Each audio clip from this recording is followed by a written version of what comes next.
ಆಹಾ ಮಹಾಲಕ್ಷ್ಮಿ, ಏನಿದು ಹಣ ಕಾಣಿಸ್ತಾ ಇದೆ? ಮನುಷ್ಯನ ಯಂತ್ರನ ನಡೆಸೋ ಇಂಧನ 24 lakhs 25 ಲಕ್ಷ ಇದೆ. ಇದೆಲ್ಲ 1,000 ರೂಪಾಯಿ ನೋಟು ತಗೋ. ಇದು ನನ್ಗೆ ಯಾಕೆ ಕೊಡ್ತಾ ಇದ್ದೀರಾ? ಹಬ್ಬ ಮಾಡ್ಕೋ, ಕಾರ್ ಕೊಂಡ್ಕೋ, ಮನೆ ಮಾಡ್ಕೋ. ಮನೆನಾ? ಈ ಊರಲ್ಲಿ? ಬುದ್ಧಿ, ಈ ಊರಲ್ಲಿ ಮನೆ ತಗೊಳಕ್ ಬರೀ 25 ಲಕ್ಷನ? ಒಂದೇ ಒಂದ್ ಬಾತ್ರೂಮ್ ಇರೋ ಸಿಂಗಲ್ ಬೆಡ್ರೂಮ್ ಕಟ್ಸಕ್ ಆಗಲ್ಲ. ಒಂದೇ 1 ಕೋಟಿ ಕೊಟ್ಬಿಡಿ. ಹೇ, ತುಂಬಾ ಜಾಸ್ತಿ ಕೇಳ್ತಾ ಇದ್ಯಾ? ನಂಬರ್ 3, ಇದೇನಿದ್ರು ಬರೀ ಅಡ್ವಾನ್ಸ್ ನಾನು ಕೇಳ್ತಾ ಇರೋದು. ಕೆಲಸ ಆದ್ಮೇಲೆ ಬರೀ 10 ಕೋಟಿ, only 10 crore. This is too much. Cool down Keshava.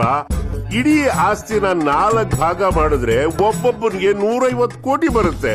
150 ಕೋಟಿಗೆ ಬ್ರೋಕರೇಜ್ ಅಂತ 10 ಕೋಟಿ ಕೊಡ್ತಿದ್ರೆ ಹೆಂಗೆ ಹೇಳಪ್ಪ ನೀನು? ಓಹೋ, ಮ್ಯಾಟರ್ ನ ಕರೆಕ್ಟ್ ಆಗಿ ಕ್ಯಾಚ್ ಮಾಡಿದ್ಯಾ?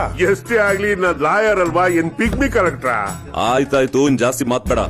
ಮೊದ್ಲು ಬೇರೆ ಬಿಲ್ ಬರ್ಸಿ, ಆಸ್ತಿನ ನಮ್ಮ 3 ಜನಕ್ಕೆ ಭಾಗ ಆಗೋ ರೀತಿ ಬರ್ಸಿ, ನೀವ್ ಕೇಳೋದಷ್ಟು ಕೊಟ್ಬಿಡ್ತೀವಿ.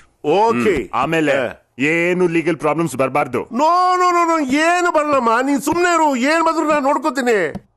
ನೀವು 10 ಕೋಟಿ ಕೊಡ್ತೀನಿ ಅಂದಿದ ತಕ್ಷಣನೇ ನನ್ಗೂ ಯಾಕೋ ಸ್ವಲ್ಪ ದುಡ್ಡು ಮಾಡ್ಬೇಕು ಅಂತ ದುರಾಸೆ ಶುರು ಆಗ್ಬಿಟ್ಟಿದೆ.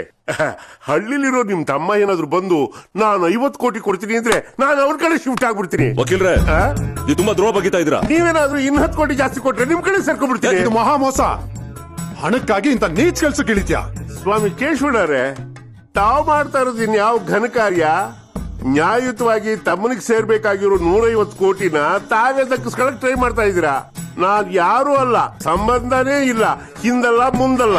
ನಾನ್ ಬರೀ 10 ಕೋಟಿ ಕೇಳೋದ್ರಲ್ಲಿ ತಪ್ಪೇನಿದೆ ಕೇಶವ? ನೀನ್ ಇಂಥ ಮೂರ್ಖತನ ಮಾಡಕ್ ನಿಂತ್ಕೊಂಡ್ರೆ ನಾವ್ ಇನ್ನೊಬ್ಬ ಲಾಯರ್ನ ಇಟ್ಕೊಂಡು ಹೈಕೋರ್ಟಿಗೆ ಹೋಗ್ತೀವಿ. ನಾನ್ ಸುಪ್ರೀಂ ಕೋರ್ಟ್ಗೆ ಹೋಗ್ತೀನಿ. ಅಲ್ಲೂ ಆಗ್ಲಿಲ್ಲ ಅನ್ಕೋ ಕೇಶವ, ನಾನ್ ಲಂಡನ್ ಕೋರ್ಟ್ ವರ್ಗೂ ಬರ್ತೀನಿ.